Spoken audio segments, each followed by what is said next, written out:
Hello and welcome into the FCS Huddle.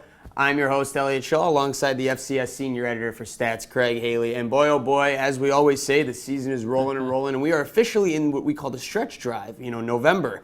And, before the season started, a lot of these teams that we expected to be in the running for conference titles are certainly where we thought they'd be, a lot of the preseason favorites. However, there are some upstart teams that are making some noise.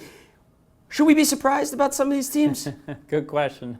I'm going to say no, Elliot. Okay. I mean, I think we base a lot of our thoughts on preseason polls, preseason feelings, and a lot of times that's not right. I mean, the polls, we all love preseason polls, but in the end they mean nothing. Actually what they do is they motivate the teams that are picked lower, and yeah, we do see some upstart teams. I mean, I think for it to happen, you have to have a veteran team. You have to have a veteran quarterback, some experience, especially on the lines. Those are the teams that really kind of come out of nowhere. Like, Kennesaw State is a first-year team, and they're right in the mix with Charleston Southern, who was only picked third in the Big South, and that's a perfect example of two upstart teams, looking to get it done. They're going to face off. Charleston Southern, they knocked off Coastal Carolina, gave them the first loss. They're in the driver's seat and can win it by beating Kennesaw State. At the same time, Colgate knocked off Fordham in the Patriot League. That was great to see as far as an upstart team coming up.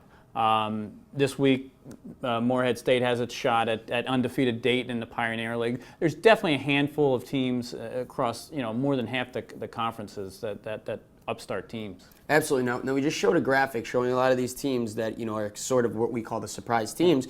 With 3 weeks to go, who's going to get it done and win this their conference titles? Can I borrow your Ouija board? I'd have to say we mentioned Charleston Southern. That's the one that should get it done.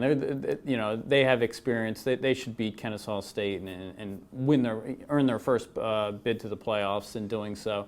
I think teams in the Big Sky. Southern Utah has a chance to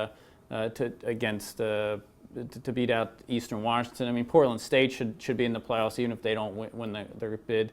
The Citadel, they have a chance to maybe beat Chattanooga when they face off. So there are teams. I mean, there's other ones that are positioning themselves to get it done. We'll see. But, I mean, out of the ones you mentioned, I'd probably say Charleston Southern. All right. Well, there you have it. Craig's picks for these conference titles. Well, I'll tell you what, we got these conference title races are heating up, and the best way to stay on top of that, be sure to check out the website, FCS.football. Also on Twitter, at FCS_stats, and as well as following Craig, see who's going to be finishing the job, at Craig Haley. I'm Elliot Schall. That's going to do it for us today. Thank you for watching.